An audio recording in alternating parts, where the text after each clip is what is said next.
There's a merciless war happening right now, all around us. I mean, literally under our feet. It's being fought on thousands of fronts by billions of soldiers, and it's a conflict so ancient it was raging before the dinosaurs even went extinct.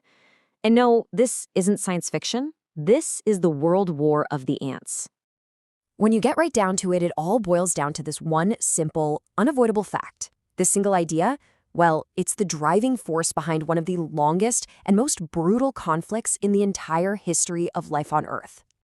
And I'm not kidding about the timescale here. We are talking about a continuous state of war that has been raging for over 100 million years.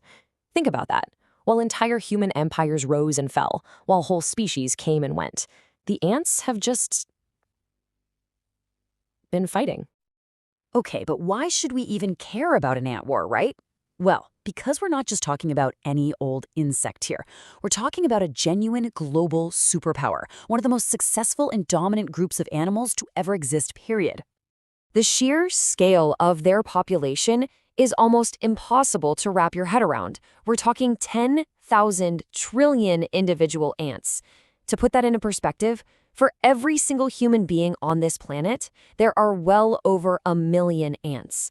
They are, quite literally, everywhere. But it's not even just about the numbers. It's about their weight, their sheer physical presence. See, biomass is the total mass of all living things in an area. And ants, just ants alone, make up a staggering 20% of the entire animal biomass on land. That's 1/5 of the weight of all land animals, mammals, reptiles, everything combined. So what's their secret? How did they do it? Well, it's the same as ours, really. Collaboration. A single ant, it's pretty vulnerable, but together, they're an absolute force of nature. They build complex cities, they farm fungi for food, they raise other insects like livestock, and of course, they wage war with terrifying efficiency. So let's meet the main character in our story. Out of the 16,000 species of ants, there's one group that has perfected the art of war. They've become a living, breathing swarm that's built for nothing but conflict. Meet the army ant. Now, these are not the ants you see scurrying around on the sidewalk. Not even close. While your typical ants build a permanent nest and send out workers to forage for food, army ants are the nest, a nomadic, living mass of millions, constantly on the move. And they don't forage, they are the hunt. And their hunts are absolutely devastating. The largest swarms can form columns 100 meters long, killing and dismembering up to 500,000 animals in a single day. Anything that can't run, fly, or crawl out of their way is just consumed. Their strategy is brutally simple. They just overwhelm their victims with sheer numbers. Even something as powerful as a wasp doesn't stand a chance. After an attack, they steal the enemy's larvae, their next generation, and just devour them. But what's really interesting is that when two army ant swarms meet, they just pass right through each other. It's almost like evolution decided that civil war was bad for business. So, imagine you're another ant species, and this unstoppable swarm is heading straight for your home. What do? Well, you adopt or you die. The sheer pressure from this one predator has forced other species to evolve some pretty incredible defense mechanisms.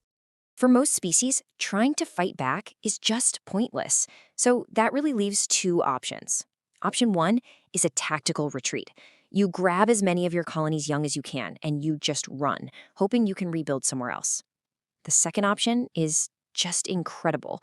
Some species have evolved a special soldier caste with these massive square heads that they use as living doors, physically plugging the nest entrances until the swarm finally moves on. But not everyone runs.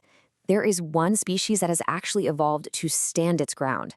A species that forms societies so huge and complex that they're willing to meet the swarm head-on. This, my friends, is the clash of the titans, the army ants versus the leafcutter ant.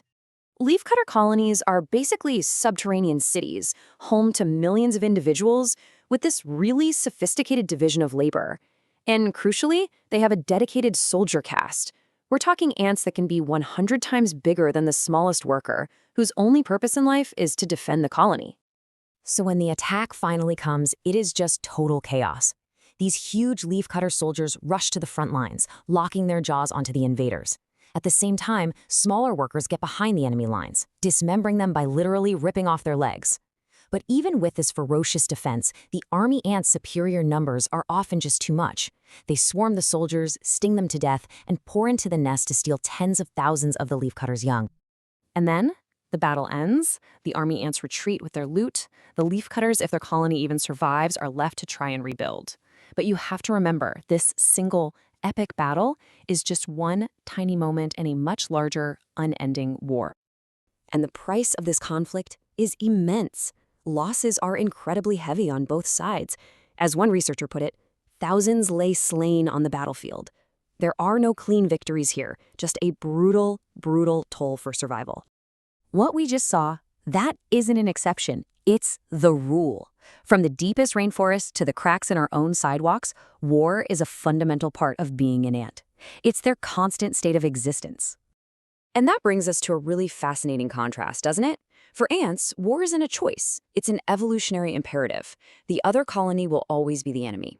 We, on the other hand, as a species, we've at least started to entertain the idea that maybe constant, all-out war isn't the only way to live. So that kind of leaves us with a final thought to chew on. Ants are one of the most successful life forms on this planet, hands down. They dominate entire ecosystems through this mastery of collaboration and conflict. So, if unending war is their key to success, what does that say about the fundamental nature of life itself?